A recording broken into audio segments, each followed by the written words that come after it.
A woman's silence is more merciless than her anger. Anger leaves you with an opponent. Silence leaves you with yourself. And if that cuts too close already, don't turn away, because what follows may change how you see love forever. The man thinks he is being punished by her withdrawal, but what truly punishes him is the loss of his own reflection. He doesn't only long for the woman, he longs for the version of himself he once saw in her eyes. Isn't it strange that we often miss not the person, but the way they made us feel alive? This is why silence is venom. It removes the mirror that confirmed his worth, his desirability, his sense of being whole. Without it, he is left staring into the void he has always carried inside. Silence doesn't arrive all at once. It stretches like a thread you can barely see. At first, it's just a pause, a gap between replies. Then it becomes hours, then days, until finally it becomes a tomb, and every thought is buried within it. Have you noticed how silence grows louder the longer it lasts? It is not merely absence of words. It is an archetypal trial. The woman withdraws like the anima, closing the door, and the man knocking upon that door doesn't encounter her voice. He encounters his own shadow. That is why the silent treatment cuts deeper than any insult. It is not just her strategy. It is his initiation. It exposes what he has avoided, the brutal truth that love cannot fill the emptiness he refuses to face. So he waits for the message, the call, the sign that will end the tension. But the longer he waits, the clearer the truth becomes. The peace he is begging for will never arrive from outside. It must come from within. Have you ever felt how waiting turns into a cage you build around your own heart? In the waiting, he begins to replay the past, the laughter, the warmth, the way her hand once found his in the dark. Every memory once sweet now sharpens into a knife because it highlights everything that is gone.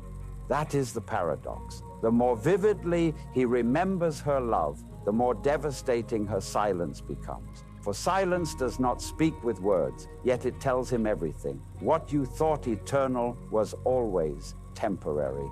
Isn't it ironic that the louder silence grows, the more it reveals how much of his identity depended on another's gaze? The truth is this: he does not only grieve the woman, he grieves the reflection of himself that lived only in her presence. Without her eyes to confirm him, he stands exposed, stripped of the mask he wore so well. This is the place where the archetypal wound is revealed. The boy who once longed for his mother's attention, the son who sought his father's approval, the man who believed love would finally heal what childhood left undone. And now silence pulls all those layers into one piercing moment. Do you see it? The ache you feel now is not new, it is ancient. It has been waiting inside you all along for the moment when escape is no longer possible. This is the hidden initiation inside her silence, the stripping away of false skin, the unmasking of the self you were never willing to confront. But silence holds another secret, one most men never survive. The man thinks he is fighting for her, but in truth, he is fighting against the shadows that her silence awakens inside him. Every unanswered message, every night she does not return, becomes more than rejection. It becomes a mirror of all the hidden wounds he never dared to touch. Have you noticed how the mind, when starved of answers, invents its own? Her silence becomes a canvas, and upon it, he paints his darkest fears. She found someone else. She never loved me. I was never enough. Each thought is a dagger forged by his own imagination, cutting deeper than anything she could ever say. This is the descent into the shadow. Carl Jung once wrote that the shadow is everything we refuse to see in ourselves. And here, in her absence, the man finally meets it. The insecurities, the fear of abandonment, the quiet suspicion that he is unworthy of lasting love. Isn't it strange how a woman's silence in the present can awaken ghosts from decades ago? He remembers being a boy, waiting for his mother to notice him. He remembers the tightness in his chest when his father's approval never came. And he realizes, with a pain sharper than any breakup, that he has been reliving the same wound again and again, only changing the face of the woman who delivers it. This is why her silence feels unbearable. It is not about her. It is about the wound she unknowingly opened. The man starts bargaining with himself. If I send another message, maybe she'll answer. If I show her I've changed, maybe she'll come back. But beneath this bargaining is terror, the terror of facing a life where no one arrives to soothe the old ache. Have you ever noticed how desperation makes you betray your own dignity? He tells himself he is strong, that he can handle the waiting. Yet he checks the phone every few minutes. He rehearses conversations in his head that will never take place. He scrolls through her photos, both torturing himself and clinging to fragments of connection. The shadow is cunning. It whispers lies. You are worthless without her. You cannot survive this silence. Your value exists only if she returns. And yet, in the very cruelty of this darkness, something else emerges. The faintest realization that maybe the shadow is not here to destroy him. Maybe it is here to reveal what he has refused to face. Because the woman's silence is not only absence, it is initiation. It drags him into the underworld of his own psyche, forcing him to confront the truth he avoided while basking in her affection. And here is the truth. He has built his worth not on who he is, but on who she allowed him to believe he was. Isn't that the cruelest irony? That the man only feels alive when another tells him he is. This is why so many men never rise again after the silence. They cling to the illusion until it crushes them. They mistake the woman for the source of their strength, when in truth she was only a mirror. But if the man endures, if he refuses to numb himself with distractions, if he refuses to run from the ache, something begins to shift. Because the shadow, once faced, loses its power to terrify. And in the quiet between the sobs and the sleepless nights, he begins to sense that this silence may not be punishment at all. It may be a doorway. But doorways are dangerous. They demand a death before they allow a rebirth. And so, the man, trembling in his own darkness, must choose: cling to the illusion or let the silence kill who he thought he was. Because only in that death can something new emerge. But that death, the death of illusion, is the one thing men fear most. There comes a moment when the silence stops being about her. It becomes about him. At first, the man resists this realization. He still clings to the fantasy that if only she returned, the ache would vanish. But something in him begins to fracture. And through that fracture, light enters. Have you noticed how the deepest pain often carries within it the seed of awakening? The silence, once unbearable, begins to reveal its secret purpose. It was never meant to break him. It was meant to strip him of illusions, illusions about love, about identity, about where his worth truly lies. He sees now that what he lost was not the woman herself, but the version of himself that existed only in her gaze. That version must die if he is ever to be free. This is the death of the false self, the ego that fed on her attention, her approval, her affection. And like all deaths, it feels like the end of the world. Isn't it terrifying to realize that the person you thought you were was never real? The ego resists, it panics, it begs for the illusion to return. But silence is merciless. Silence will not feed it anymore. And in that famine, the man begins to taste a strange freedom. For the first time, he understands her silence is not his prison, it is his teacher. The lesson is brutal, yet liberating. He was never meant to rely on her voice to confirm his existence. He was never meant to live as a reflection. His worth does not depend on her return. It depends on his ability to face the void without collapsing. Have you ever felt that moment when the thing you feared most happens and somehow you survive it?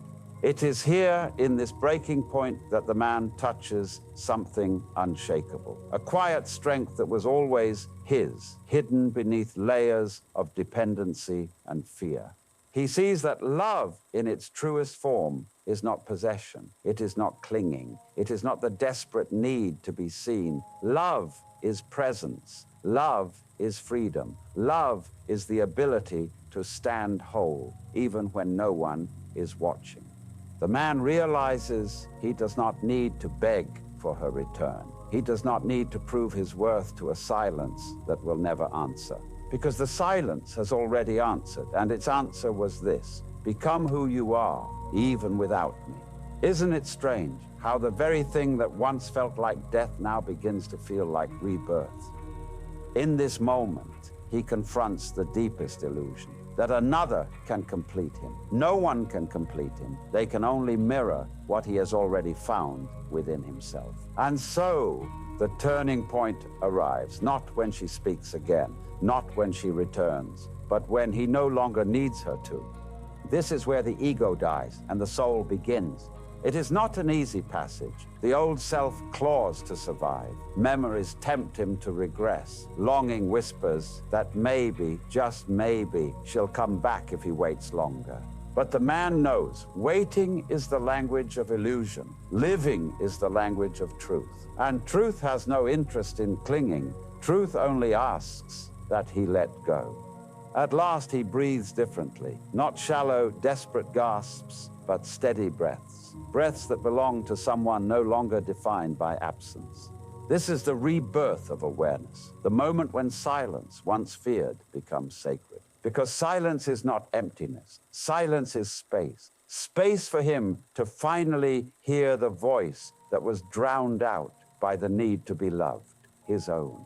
But rebirth is never complete without one final passage, the letting go that feels like liberation, and the discovery of love that asks for nothing in return.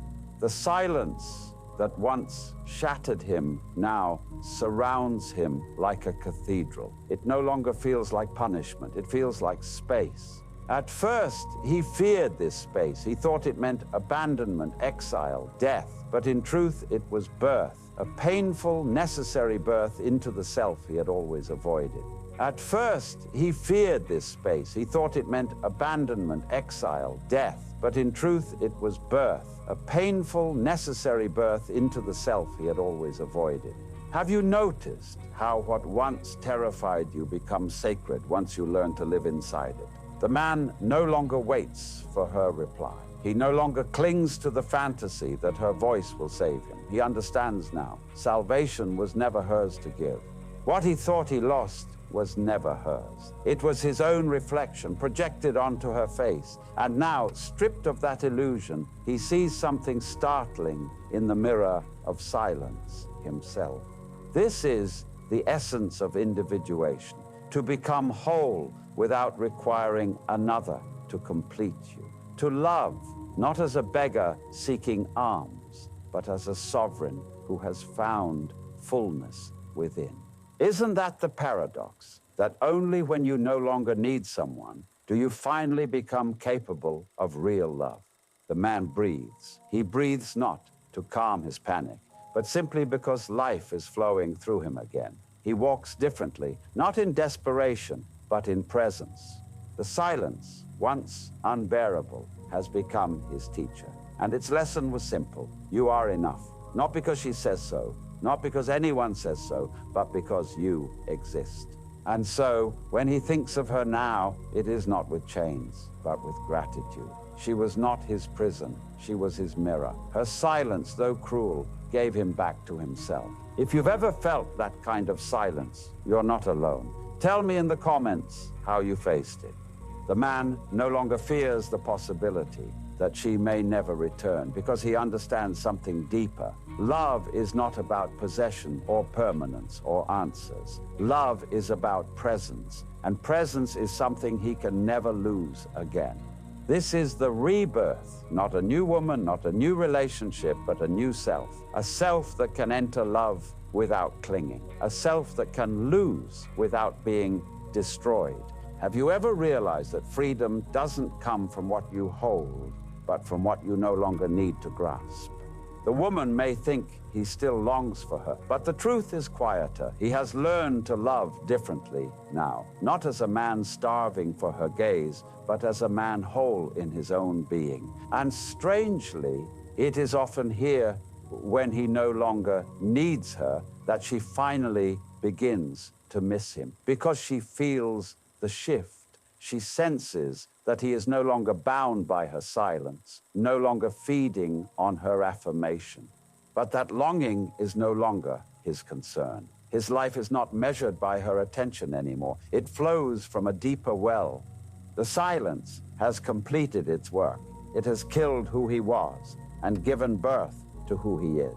And in that, the final paradox reveals itself. What once felt like loss now breathes like liberation. And in a silence, he finally hears it, the sound of his own soul returning home.